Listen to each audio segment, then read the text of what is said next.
ধারাবাহিকের শুরুতেই আমাদের কর্ণ চ্যাটার্জি এবং সত্যজিৎ মুখার্জির কিছু কথোপকথন দেখানো হয়।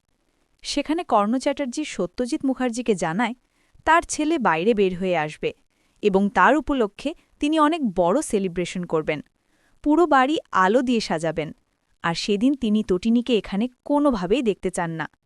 এ কথা শুনে সত্যজিৎ মুখার্জি বলে, আমি বুঝতে পারছি না আপনার আমার মেয়ের সাথে কি সমস্যা, কেন ওর সাথে এরকমটা করছেন। এই কথা শুনে কর্ণ চ্যাটার্জি রেগে যায় এবং বলে, আপনি কেন বারবার একই প্রশ্ন করছেন আমাকে, এর ফল কিন্তু ভালো হবে না। যা বলছি তাই করুন, না হলে না পাওয়া যাবে আপনার মেয়ের লাশ, না পাওয়া যাবে জামাই ও বাচ্চাদের লাশ, কিংবা আপনার লাশ। এসব কথা শুনে সত্যজিৎ মুখার্জি বলে, আপনি কি আমাকে হুমকি দিচ্ছেন? কর্ণ চ্যাটার্জি বলে, মনে করুন তাই। এসব শুনে সত্যজিৎ মুখার্জি বলে, আমি জানি না আপনার সাথে আমার মেয়ের কিসের শত্রুতা, কিন্তু একটা জিনিস খুব ভালো করেই জানে, ও আপনাকে কিছুতেই ছাড়বে না। ও অত্যন্ত জেদি একটা মেয়ে। এসব শুনে কর্ণ চ্যাটার্জি বলে, আপনি আপনার মেয়েকে বোঝান আর চলে যান এখান থেকে। এরপর সত্যজিৎ মুখার্জি সেখান থেকে চলে গেলে কর্ণ চ্যাটার্জির কাছে শীতলের ফোন চলে আসে। শীতল কর্ণ চ্যাটার্জিকে ফোন করে তার বিয়ের নিমন্ত্রণ করে, কিন্তু কর্ণ চ্যাটার্জি বলে, আমি তো আপনাকে চিনি না, আপনি কে বলছেন? তখন শীতল নিজের পরিচয় দেয় এবং কার সাথে বিয়ে হচ্ছে সেটাও জানিয়ে দেয়। কর্ণ চ্যাটার্জি শীতলের কাছে শিবপ্রসাদের নাম শুনে অবাক হয়ে যায় এবং বলে, সে তো তটিনীর স্বামী, তার সাথে আপনার কি করে বিয়ে হতে পারে? শীতল বলে, সেটা আপনি বিয়েতে এলেই বুঝতে পারবেন। আপনাকে আলাদা করে আর তটিনীকে মারার প্রয়োজন হবে না, আমি এখানেই তাকে মেরে দেব। আমার গায়ে হাত তুলে অনেক বড় ভুল করেছে, এর শাস্তি ওকে পেতেই হবে। পরবর্তীতে শীতল ফোনটা রেখে দিয়ে শিবপ্রসাদকে উদ্দেশ্য করে বলতে থাকে, তুমি নিজেকে খুব চালাক মনে করো, তুমি আমাকে বিয়ে করতে চেয়েছ, আর আমি নিশ্চিত তুমি সেদিন কোনো না কোনো ফাঁদ বাঁধবে, কিন্তু তার আগে আমি তটিনীকে ফোন করে সবটা জানিয়ে দেব আর এখানে ডেকে নিয়ে আসব। এরপরই তাকে গুলি করে মেরে দেব।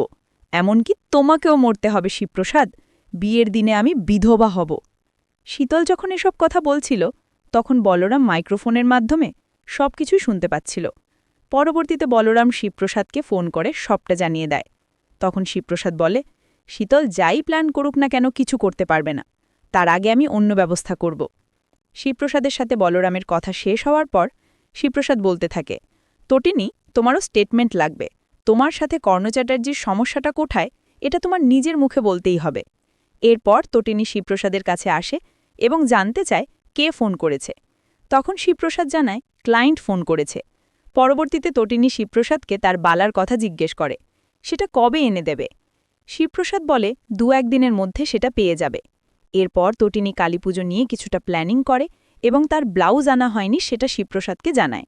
শিবপ্রসাদ বলে, সেটা সময় মতো সে এনে দেবে, চিন্তা করতে হবে না। এরপর সেখানে বাচ্চারে চলে আসে এবং কালীপুজোর বাজে কিনতে যাওয়ার জন্য জেদ করতে থাকে। এতে তটিনী বকাবকি করলেও শিবপ্রসাদ ম্যানেজ করে নেয় এবং পরবর্তীতে লাড্ডুকে নিয়ে শিবপ্রসাদ বেরিয়ে পড়ে।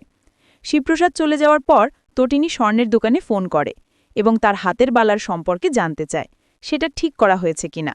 কিন্তু স্বর্ণের দোকান থেকে তটিনী জানতে পারে শিবপ্রসাদ সেই বালাটা সেখানে ঠিক করতে দেয়নি। এটা শুনে তো তটিনী চিন্তায় পড়ে যায় এবং পিকু তার মাকে বলে, বাবা কি তাহলে মিথ্যে বলল? তটিনী বলে, তোমার বাবা কখনোই মিথ্যে বলে না। কিন্তু এরপরে তটিনী নিজেই চিন্তা করতে থাকে শিবপ্রসাদ কেন তার থেকে কথা লুকাচ্ছে।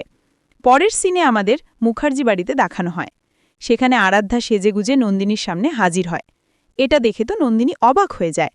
এরপর আরাধ্যা নন্দিনীকে জিজ্ঞেস করে তাকে দেখতে ঠিক কেমন লাগছে। আজকে কাবির জেল থেকে মুক্তি পাচ্ছে, তাই সে এত সুন্দর করে সেজেছে যাতে কাবির তার দিক থেকে চোখ ফেরাতে না পারে। পরবর্তীতে আরাধ্যা নন্দিনীকে অপমান করতে থাকে যে সে কিছুই করতে পারল না কাবিরের। আদালতে সে কাবিরকে শাস্তি দেওয়ার চেষ্টা করলে উচ্চ আদালত থেকে কাবিরকে মুক্ত করা হচ্ছে। নন্দিনীর মতো উকিল আদালতের বাইরে ঘোরাঘুরি করে, কিন্তু তার শ্বশুরমশাই এমন উকিল ঠিক করেছে যারা আদালতের ভেতরে বাঘের মতো লড়াই করে, আর তারাই কাবিরকে মুক্ত করে আনছে। এসব শুনে নন্দিনী বলে, কেস কিন্তু এখনো শেষ হয়নি, কাবির মাত্র বেল পাচ্ছে। এ কেস চলবে আর কাবির শাস্তি পাবে, আর ওকে শাস্তি দেবে তটিনী গাঙ্গুলি, আর তার পাশে থাকবে নন্দিনী। এসব কথা শুনে আরাধ্যা রেগে যায় এবং বলে, তটিনী কিন্তু তোর একার বোন নয়, আমিও তোর বোন হই। এরপর সেখানে আয়ুষী এবং তার মা চলে আসে।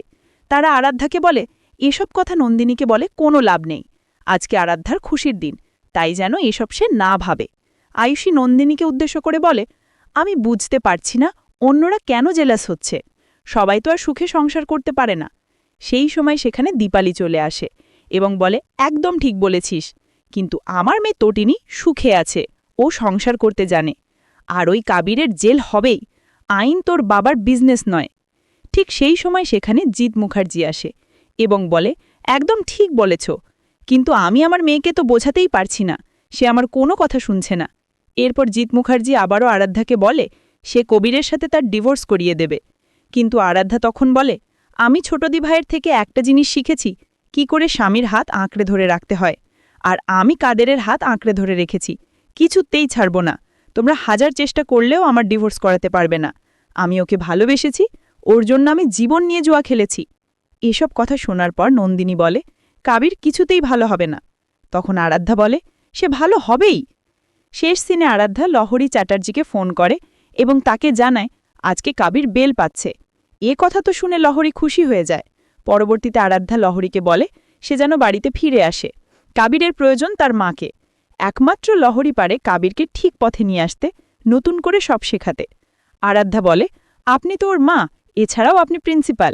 ম্যাম, কত ছাত্রকে আপনি ভালো শিক্ষা দিয়েছেন, আপনি কাবিরকেও ঠিক করতে পারবেন।